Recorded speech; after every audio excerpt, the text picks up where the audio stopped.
இந்த பதிவு பார்க்க போகிற அத்தனை அன்பர்களுக்கும் அடியார்களுக்கும் அடியனுடைய பணிவான வணக்கங்களை தெரிவிச்சுக்கிறேன். அன்பினை பெருவாயாகில் அதர்மங்கள் அனைத்தும் நீங்கி துன்பமும் தவிர்ந்து போகும், துயரம் இங்கு உண்டோ சொல்வாய். இந்த பதிவில் நம்ம பார்க்க போகிறது வள்ளுவ பெருந்தகை இடுக்கண் அழியாமையில் சொல்லி இருக்கிற அந்த அதிகாரம் முழுசும் அதை தான் சொல்லியிருக்காரு. அதை பற்றி நம்ம இந்த பதிவில் பார்க்க போகிறோம். இடுக்கண் வருங்கால் நகுக அப்படின்னு சொல்கிறார். இந்த சின்ன வயசில் நான் இந்த குறளை படிக்கிறப்போ, சின்ன வயசு மீன்ஸ் பொருள் புரிஞ்சு படிக்கிற கல்வி படிக்கிற வயசில் இடுக்கண் வருங்கால் நகுகன்னா இந்த வள்ளுவருக்கு ஒன்றுமே தெரியல. இடுக்கண் வர்றப்போ, துன்பம் வர்றப்போ, கஷ்டம் வர்றப்போ நம்மளால் எப்படி சிரிக்க முடியும்? அழுக வரும், கோபம் வரும். எப்படி சிரிக்க முடியும்? என்ன இவர் இப்படி சொல்லியிருக்காரேன்னு தோணும். அது தோணி இருக்குது, எனக்கு அப்படி தோணி இருக்குது. மற்றவங்களுக்கு எப்படி தோணும்னு எனக்கு தெரியாது, எனக்கு அப்படி தோணுச்சு. இந்த வள்ளுவருக்கு ஒன்றும் தெரியல அப்படின்னு தோணுச்சு. இதையெல்லாம் போய் ஒரு பெரிய பாடநூலாக வச்சுருக்காங்க, பாடத்திட்டத்தில் சேர்த்துருக்காங்களே, தப்பாக சொல்லியிருக்காரு அப்படின்னு தோணும். அது என்னுடைய அறியாமைன்றது அப்போ எனக்கு தெரியாது. அந்த குறளை நம்ம எல்லா குறளையும் அந்த அதிகாரம் முழுசும் சும்மா மேலோட்டமாக, ஆழ்ந்த பொருள் இல்லாமல் மேலோட்டமாக பார்க்கலாம். இடுக்கண் வருங்கால் நகுக, அதனை அடுத்து ஊறுவது அஃது ஒப்பது இல். ஒருத்தர் தனக்கு இடுக்கண் வர்றப்போ அதுக்கு அழியாமல், மனசு வேதனைப்படாமல், கஷ்டப்படாமல் உள் மகிழ்தல் வேண்டும். இது யாராலையானும் முடியுமா அப்படின்னு தான் எனக்கு தோணும். அத்துன்பத்தினை மேன்மேலும் நெருக்க வல்லது அம்மகிழ்ச்சி போன்றது வேறு எதுவும் இல்லை அப்படின்னு சொல்கிறாங்க. வெள்ளத்து அணைய இடும்பை அறிவுடையான் உள்ளத்தின் உள்ள கெடும் அப்படின்னு சொல்கிறாரு அடுத்த குறளில். வெள்ளம் போல கரையில்லாத துன்பங்கள், இடும்பைகள் எல்லாம் வந்தாலும் அறிவுடையவங்க என்ன செய்வாங்க? தனது உள்ளத்தினால, அவங்களுடைய அந்த மனத்தெண்மையினால் நினச்சி பார்ப்பாங்க. அப்போவே அது கெட்டு போயிடும் அப்படின்னு சொல்கிறார். இடும்பைக்கு இடும்பை படுப்பர், இடும்பைக்கு இடும்பை படாதவர். நல்ல சொல் விளையாட்டு பாருங்கள். இடும்பைக்கு இடும்பை படுப்பர், இடும்பைக்கு இடும்பை படாதவர். ஒரு தொழில் செய்கிறாங்க, இடையில ஒரு துன்பம் ஏற்படுது. அப்போது அந்த துன்பம் ஏற்படுற போது துன்பப்பட்டு உடஞ்சி உட்காராமல், துன்பப்படாமல் இருக்கிறவங்க அத்துன்பங்களுக்கே துன்பத்தை உண்டாக்கிடுவாங்களாம். அந்த துன்பத்துக்கு துன்பம் உண்டாக்கிடுவாங்க அப்படின்னு சொல்கிறார். மடுத்த வாயெல்லாம் பகடன்னான் உற்ற இடுக்கண் இடர்பாடு உடைத்து அப்படின்னு சொல்கிறார். விலக்கிய இடங்களில் எல்லாம் வண்டியினை பெரு முயற்சியுடன் இழுத்து செல்லுகிற மாட்டினை போல தொழிலினை முயன்று செய்து கொண்டு போகின்றவனை துன்புறுத்தும் துன்பம் தானே துன்பப்படும்.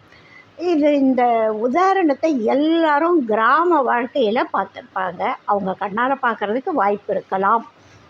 ஒரு மாட்டு வண்டி மேலே சுமை ஏற்றி இருப்பாங்க, 2 மாடு அந்த சுமை இழுத்துக்கிட்டு போகும். அப்போல்லாம் இப்போ மாதிரியெல்லாம் பாதைகள்லாம் தெளிவாக ரப்பர் ரோடும் சிமெண்ட் ரோடும் தார் ரோடுமாக அப்போல்லாம் இல்லை. அந்த காலத்து பாதைகள் கொஞ்சம் கல்லும் முள்ளும் கரடு முரடாகவும், உருண்டையாக கற்கள், மணல், அது ஒரு சின்ன ஓடை இருக்குன்னா அது வழியால் அந்த பாதையே இருக்காது. அந்த ஓடையிலேயே போகணும். போய் அதை தாண்டி மறுபடியும் வண்டிப்பாதையை தொடணும். அது கூடுமான வரை வண்டிப்பாதை அப்படின்னு சொல்லுவாங்க. அதிலேயே நடந்து போவாங்க மக்கள். ஒத்தையடி பாதையில் நடந்து வாழ்ந்த நாம தான் கொஞ்சம் கொஞ்சமாக இன்றைக்கி இவ்வளவு விரிவடைஞ்சு இருக்கோம், முன்னேறி இருக்கோம் போக்குவரத்தில். அப்போது அந்த மாடு என்ன செய்யும்? இது நான் கண்ணால் பார்த்துருக்கேன். ஏன்னா நான் கிராமத்தில் பிறந்து வளர்ந்தவர், நிறைய பார்த்துருக்கேன். அந்த வண்டி மாடு சுமை இழுக்கும். சில சமயங்களில், மழைக்காலங்களில் சில இடங்கள் சகதியாக இருக்கும். சகதியாக இருக்கிற இடத்துல போடு மண்ணுன்னு சொல்லுவாங்க. அதாவது கொஞ்சம் ஏற்கனவே இருக்கிற பாதையில் கொஞ்சம் மண்ணை வெட்டி எடுத்து மேலே போட்டாங்கன்னா அது குழ குழான்னு இருக்கும். அதில் அந்த சக்கரம், வண்டி சக்கரம் உட்காந்துடும். உட்கார்றப்போ அந்த மாடை கொஞ்சம் அடித்து விரட்டுவாங்க, வாலை பிடிச்சி முறுக்குவாங்க, அடிப்பாங்க. அது என்ன செய்யும், அந்த சகதியை தாண்டி அந்த வண்டி சக்கரத்தை இழுக்கிற வரைக்கும் ரொம்ப கஷ்டப்படும். அந்த மாடு நம்ம பார்க்குறதுக்கு கொஞ்சம் பாவமாக இருந்தாலும் அந்த மாடு கஷ்டப்பட்டு அந்த சகதி, அது கொஞ்சம் சின்ன தூரமாக தான் இருக்கும், ஆனால் அந்த வீல் மாட்டிக்கிறப்போ அது கீழே இறங்கிடும். சில சமயங்களில் மாடு இழுக்க இழுக்க வீல் இன்னும் கொஞ்சம் கீழே இறங்குற சகதிகள் கூட உண்டு. அப்போ என்ன செய்யும், இந்த மாடு கஷ்டப்பட்டு அதை இழுத்துட்டு அதை தாண்டி வெளியில் வந்துடும். இது கண்ணால் நிறைய பேர் கிராமங்களில் மழைக்காலங்களில், கூடுமான வரை மழைக்காலங்களில் இந்த மாதிரி வேடிக்கைகள் பார்க்க முடியும். அந்த மாதிரி முயற்சி, அந்த வண்டி மாட்டுக்கு இருக்கிற முயற்சி, அது பழக்கத்தால் செய்யுது. அதுக்கு அறிவுன்று இருந்து செய்யணும்னு இல்லை, அதுக்கு உரிய அறிவு இருக்குது. ஓரறிவு உயிர்லேருந்தே விலங்கினங்களுக்கு என்ன அறிவு இருக்கணுமோ அது இருக்குது. ஆனால் நம்ம இந்த திருக்குறளை படிச்சுட்டு அது வண்டி இழுக்கலை. அது தன்னோட தொழில் இந்த வண்டி இழுக்கிறது. அப்படி இருந்தால் தான் தனக்கு சாப்பாடு கிடைக்கும். அதுதான் அதோட எண்ணம்.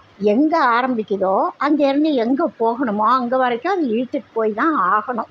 அதனால் அது என்ன செய்யும், அந்த சகதியில் மாட்டும் பொழுது, துன்பப்படும் பொழுது கஷ்டப்பட்டு இழுத்துடும். அந்த மாதிரி தொழிலை முயன்று யார் செய்கிறாங்களோ, மேற்கொள்கிறாங்களோ, அவங்கள துன்புறுத்துகிற துன்பம் இருக்குல்ல, அதுதான் துன்பப்படும் அப்படின்னு சொல்கிறாரு வள்ளுவ பெருந்தகை. அடுக்கி வரினும் அழிவிலானூற்ற இடுக்கண் படும். ஒருத்தருக்கு இடைவிடாமல் துன்பங்கள் மேலே மேலே, அது சில அருமையான பாடல்கள் இருக்கும். ஆவியின மழை பொழிய இல்லம் வீழன்னு ஒரு பாடல் இருக்கும். அது மாதிரி அடுக்கடுக்காக, அது ரொம்ப அருமையான பாடல். ஒருத்தருக்கு எவ்வளவு கஷ்டங்கள் மேலே மேலே மேலே, ஒன்று மேலே ஒன்று துன்பங்கள் இருக்கும் அப்படின்னு ரொம்ப நகைச்சுவையாகவும் ரொம்ப பரிதாபமாகவும் ஒரு ஏழையினுடைய வாழ்க்கை நிகழ்வை சொல்லக்கூடிய பாடல் அது. அந்த பாடலை நான் அடுத்த முறை சொல்கிறேன். இப்போ இதிலேருந்து அது டைவர்ட் ஆன மாதிரி ஆயிடும். அருமையான பாடல். அந்த மேன்மேலும் துன்பங்கள் வருதில்ல, அப்போது தன்னோட மனசில் இருக்கிற கோட்பாடை விடாமல், அதாவது அவங்க எதுக்காக இந்த துன்பம் வந்ததோ அந்த துன்பத்தில் தோண்டு போகாமல் எதை நினச்சோமோ அது செய்து முடிக்கணும் அப்படின்னு அந்த கோட்பாட்டை விடாதவங்க கிட்ட வந்த துன்பங்கள் துன்பப்படுமா. இவங்கள துன்பப்படுத்துறதுக்காக அந்த துன்பம் வருது. ஆனால் இவங்க இருக்கிற வைராக்கியத்தினால அந்த துன்பங்களே துன்பப்படுமா. அற்றேம் என்று படுபவோ பெற்றேம் என்று ஒப்புதல் தேற்றாதவர் அப்படின்னு சொல்கிறார் அடுத்த குறளில். இப்போது நிறைய செல்வம் இருக்குது. அந்த காலத்தில் சில பேர் நிறைய, அந்த காலத்தில் இதெல்லாம் உண்டு. செல்வம் கிடைக்கிற காலத்தில் தரைக்குள்ளே புதைச்சி வைப்பாங்க. அவை ஒரு பாட்டு பாடுவாங்க, பாடுபட்டு தேடி பணத்தை புதைத்து வைத்த கேடுகெட்ட மானிடரே கேளுங்கள் அப்படின்னு சொல்லுவாங்க. கூழ் விட்டு இங்கே ஆவிதான் போயின பின் யாரே அனுபவிப்பார் பாவிகால் அந்த பணம் அப்படின்னு சொல்லுவாங்க. இது சில பேர் அந்த செல்வத்தை சேர்த்து வைக்க. அப்போல்லாம் நாணயங்கள் அதிகம். அந்த காசை தரைக்கடியில் புதைச்சி வைப்பாங்க மற்றவங்களுக்கு தெரியாமல்.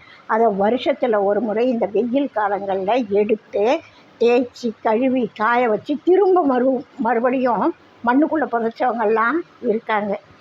அது செல்வத்தை அப்போ சேவிங்ஸ் அதுதான். இப்போ மாதிரி வங்கிகள் கிடையாது, சுலபமாக சேமிக்க முடியாது. அப்போ இது ஒரு முறை.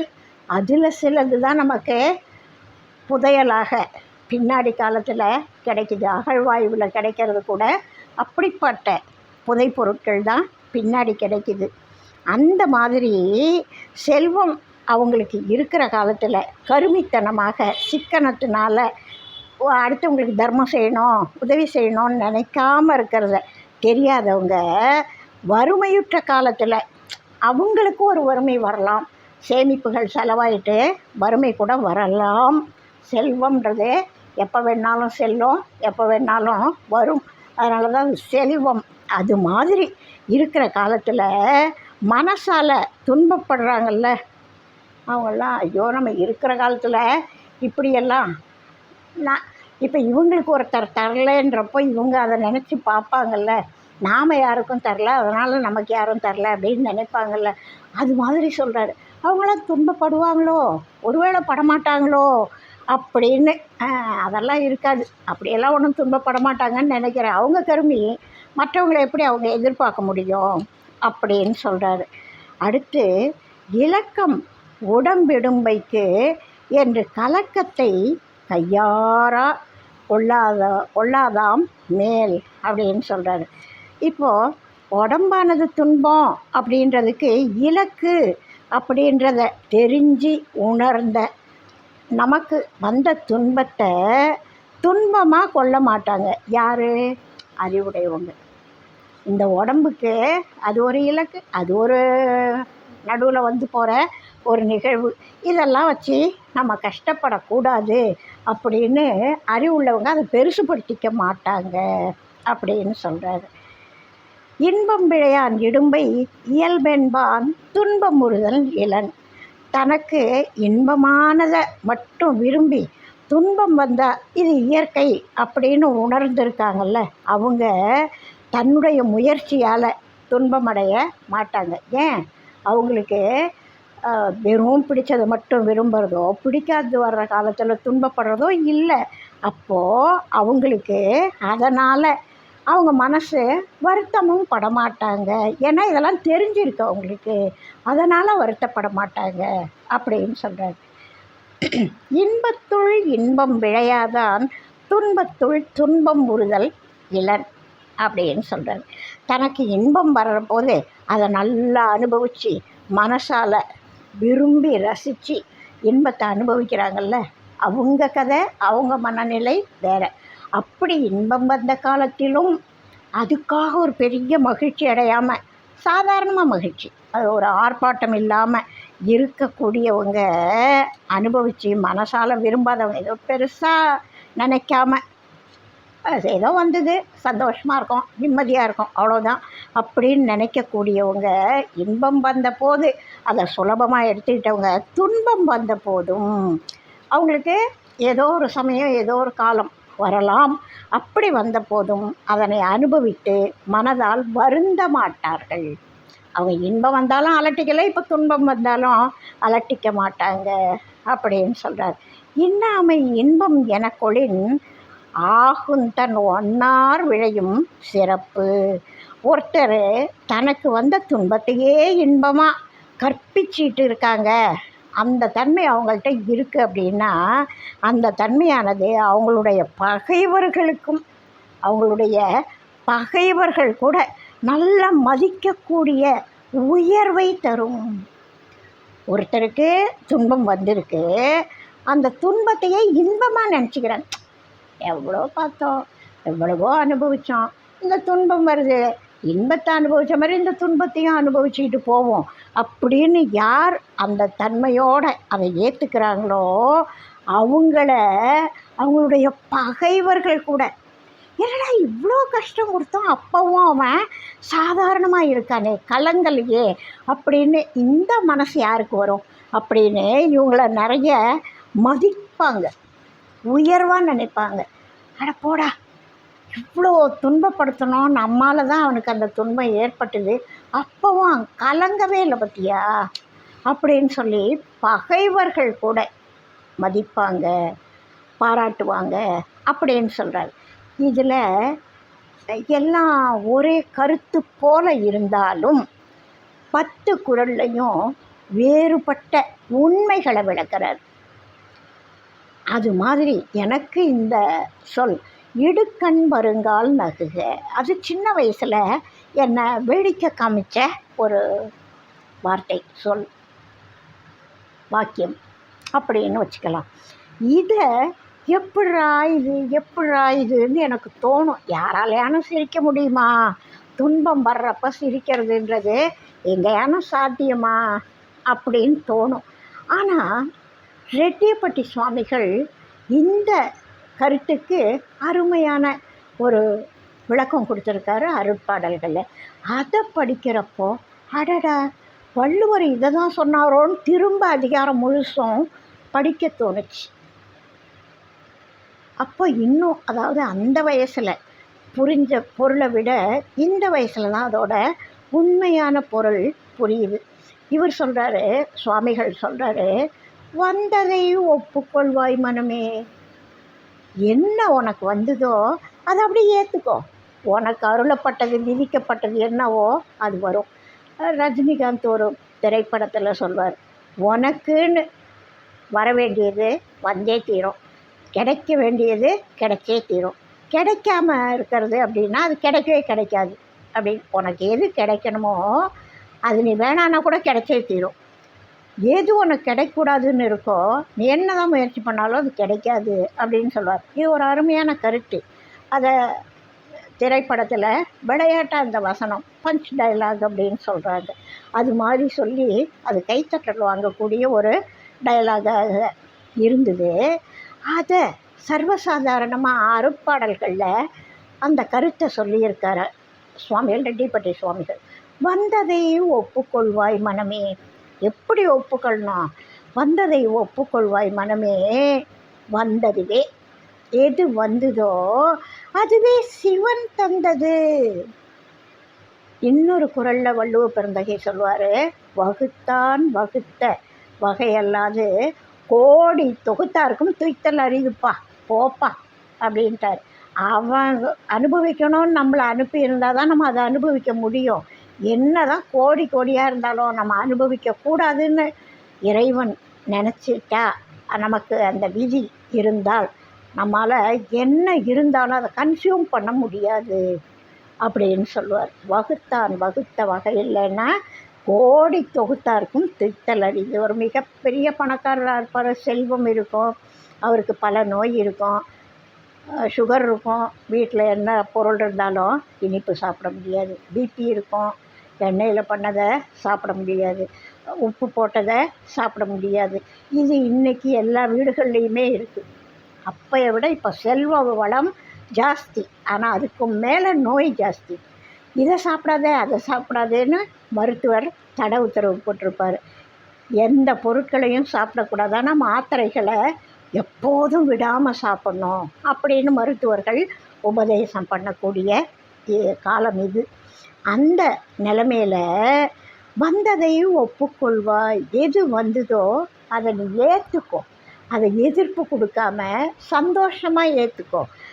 ஏன் எப்படி ஏற்றுக்கணும்னா, வந்ததுவே சிவன் தந்தது என்று அறிந்து அதை தெரிஞ்சு ஏற்றுக்கணும். சிவன் நமக்கு இவ்வளவு தான், இதுதான் நம்ம அனுபவிக்கணுன்றதுக்காக இறைவன் நமக்கு கொடுத்தது அப்படின்னு தெரிஞ்சு, இதை விட தூக்கலான வார்த்தை பாருங்கள், சிந்தை மகிழ்ந்தே.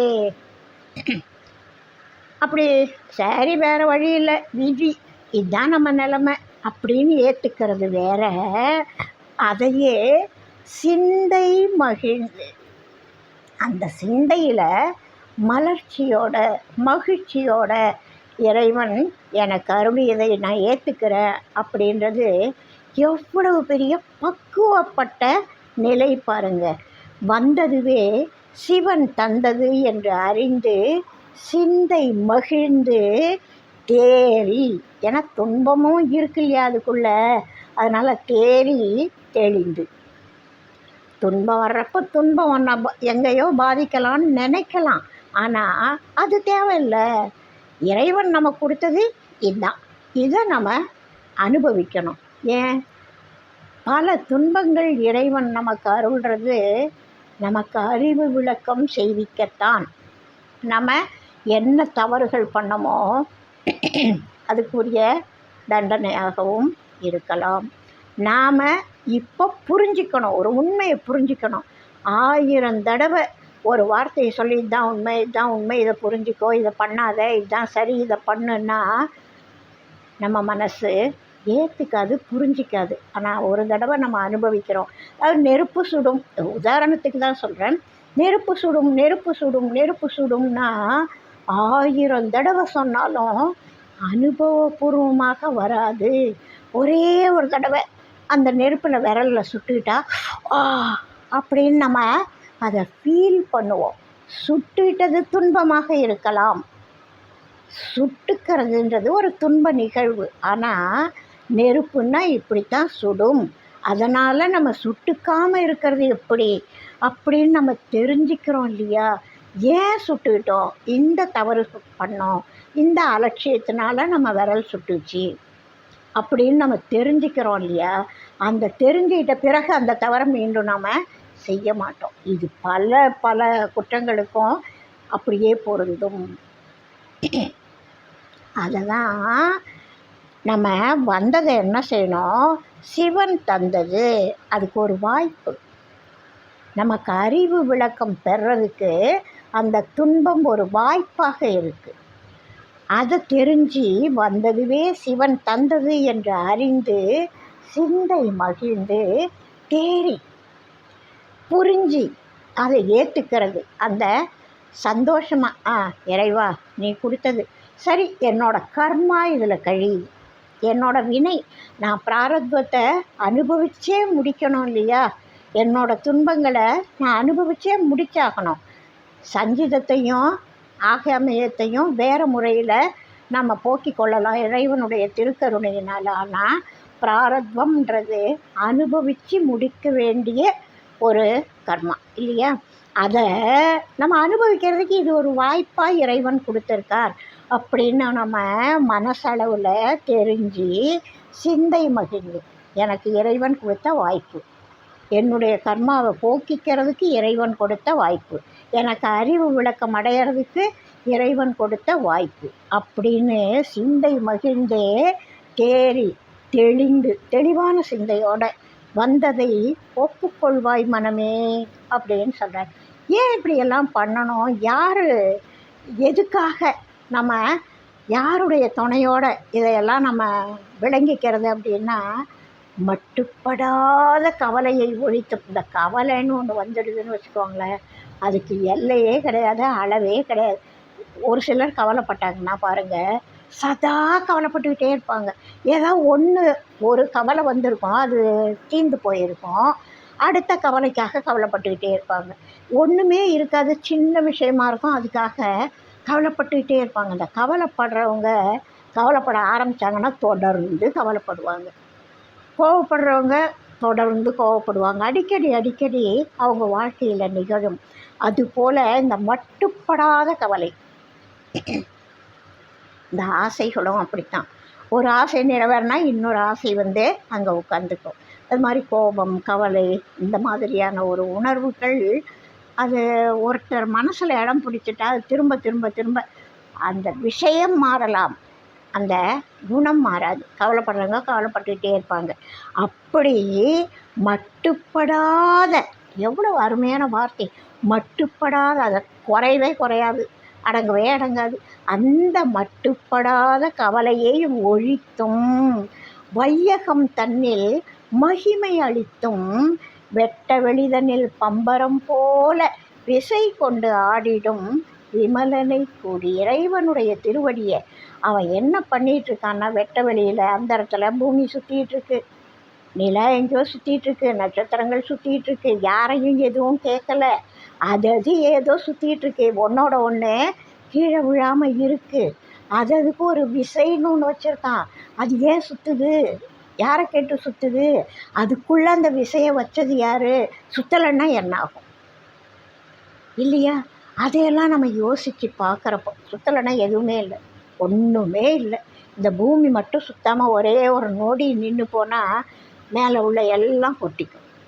அந்த ஈர்ப்பு விசை அது சுற்றுறதுனால, இயக்கத்தினால ஏற்படக்கூடிய விசையில் தான் எல்லாமே நடக்குது.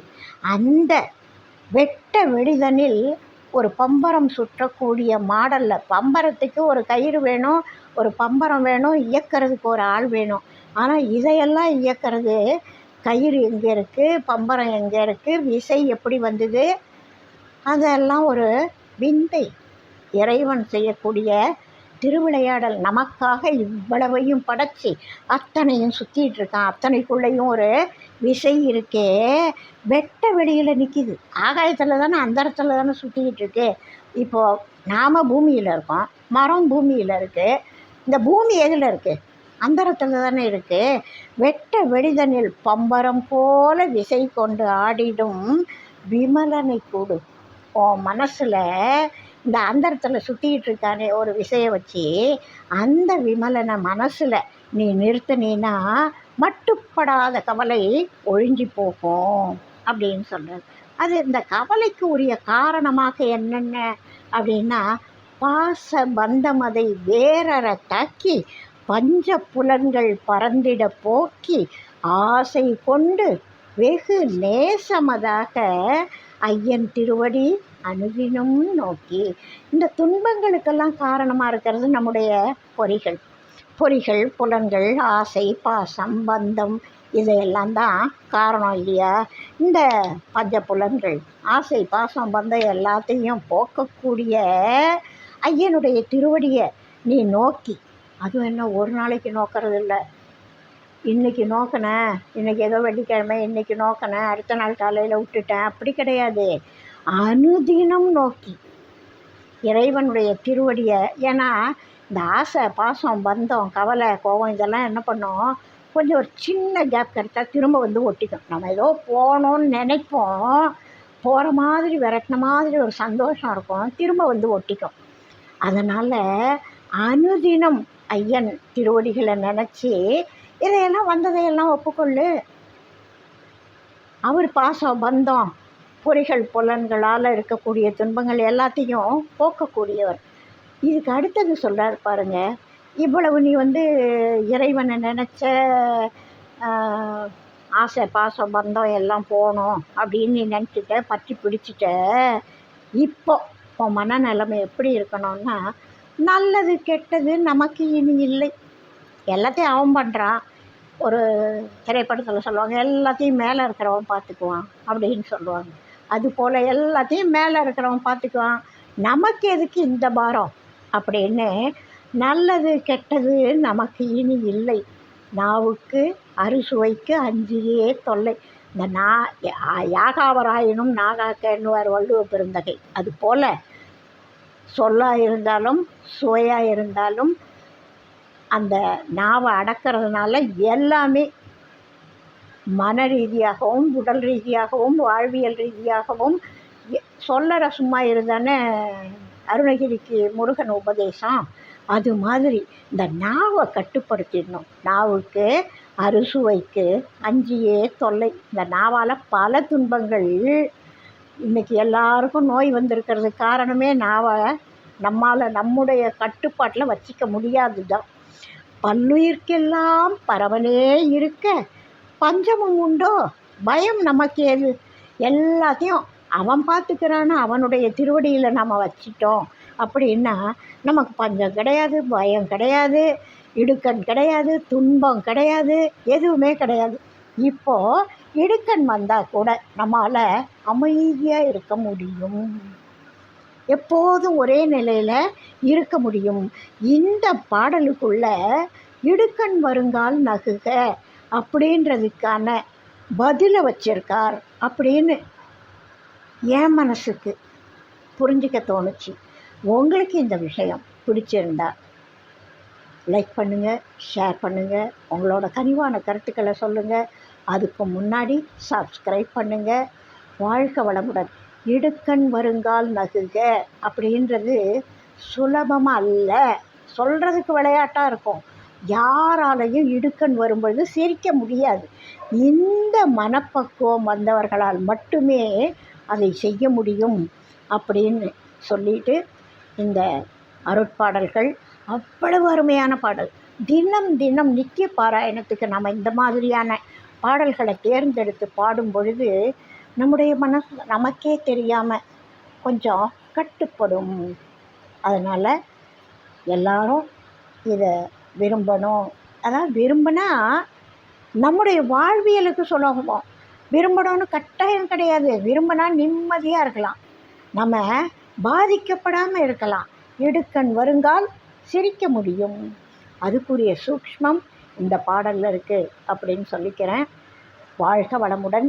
வாழிய நாளும் மெய்மெய் வாழ்க நல்லறங்கள் எல்லாம் வாழிய பெரியோன் நாமம் வாழியே வாழி வாழி. இதுக்கு அடுத்த பதிவில் அடுத்த ஒரு கருத்தோடு சந்திப்போம். வாழ்க வளமுடன். எல்லா நலனும் பெற்று உலக உயிர்கள் நல்லா இருக்கணும்னு வேண்டிக்கிறேன். வாழ்க வளமுடன்.